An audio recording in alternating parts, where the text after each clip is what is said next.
Hello students, today we are going to read lesson number 19 of grammar, that is articles. So in this chapter we will read about an and the and uses of articles. You had already read this in your previous class.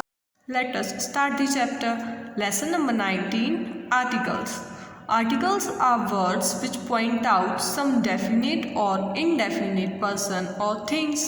Means article वो words होते हैं जो एक definite और indefinite person और things के बारे में बताते हैं कि वो किस क्वांटिटी में है, एक डिफाइंड क्वांटिटी में है या इनडिफाइंड क्वांटिटी में है. So there are 3 articles, that is a and the. हमारे पास कितने आर्टिकल्स होते हैं? 3 आर्टिकल्स होते हैं. कौन कौन? A, an and the. जिसमें से आपका जो ए और एन है, a and an are called the indefinite articles. उनको हम इनडेफिनेट आर्टिकल्स बोलते हैं. The choice between a and an is determined by sound. अब आपको कैसे पता चलेगा कि कहाँ पे किसका यूज़ होगा? सो ए में आपको देखना है कि consonant means A E I O U क्या होते हैं आपके? वॉवल्स. तो जहाँ वॉवल्स का साउंड होगा वहाँ आपको एन का यूज़ करना है, अदरवाइज कॉन्सोनेंट में आपको ए का यूज़ करना है. Now A is used with the words beginning with consonant sounds. For example, a door, a table, a pen, a pencil, etc. Second, A is also used with the nouns which are singular and not specific. हम A को कहाँ use कर सकते हैं? जहाँ noun singular होता है, means single things की बातें होती हैं. For example, a woman. woman means एक सिंगल लेडी की बात हो रही है, that's Y a woman. a man, एक सिंगल इंसान की बात हो रही है. Okay, so a man, a girl, a horse, a chair. Likewise, you will read.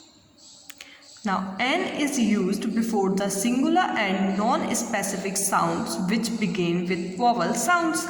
आपने जो हिंदी में स्वर पढ़ रखे हैं, आ, ई, उ, ए, ओ, औ, आहा, आपको एन का यूज़ कहाँ करना है? जहाँ पर जो फर्स्ट अल्फ़ाबेट या जो फर्स्ट आपका जो साउंड है वो आ से आहा के बीच में होना चाहिए. For example, an Apple.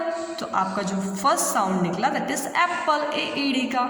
So an apple, हम एन का यूज़ करेंगे. An egg. एग बोला जब आपने तो आपको आया एग, ए ई डी का आया. So that's why we will use an. An ink pot. Okay, likewise all these words you will try. Now, the. The is the definite article. It is used when we speak of a particular person or thing already referred to. The को हम definite article बोलते हैं. अभी आपने देखा ए और N indefinite article है. Similarly the क्या है? डेफिनेट आर्टिकल है. इसको हम कब यूज़ करते हैं? It is used when we speak of a particular person और थिंग. मीन्स जब पर्टिकुलर पर्सन या चीज़ के बारे में बात होती है तब हम द का यूज़ करते हैं. For example, the book you want is out of print. Means वो पर्टिकुलर बुक की बात हो रही है जो उसको चाहिए है. जो बुक आपको चाहिए है वो अभी आउट ऑफ प्रिंट है. ओके, जो अभी प्रिंट नहीं हुई है. यहाँ पर पर्टिकुलर एक बुक की बात हो रही है. So the book you want is out of print. Next, he is the boy who has won the gold medal. यहाँ एक पर्टिकुलर बॉय के बारे में बात हो रही है जिसने गोल्ड मेडल जीता है. That's why we will use the. Now our second point is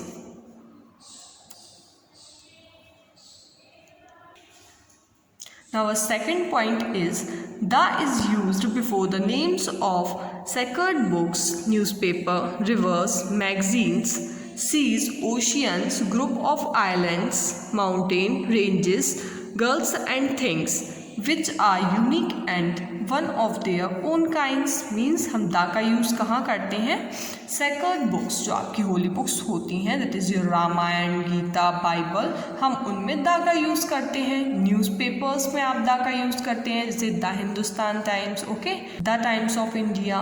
and reverse, the Ganga, the Yamuna. Magazines में आप दा का यूज़ करते हैं. सीज में, ओशियंस में, group of islands, mountain ranges, gulfs and things which are unique and one of their own kinds. जो unique हैं, सिर्फ सिंगल हैं अपने खुद के काइंड में, one of their own kind, उनमें हम द का यूज़ करेंगे। For example the Ramayana, the Times of India, the Gangas, the Illustrated Weekly, the Arabian Sea, the Indian Ocean, the Andaman and Nicobar Island, the Himalayas, the Persian Gulf, the sun, the moon. That is your whole chapter. So students, I hope you understood the use of articles. Now you have to read this chapter and start using a and the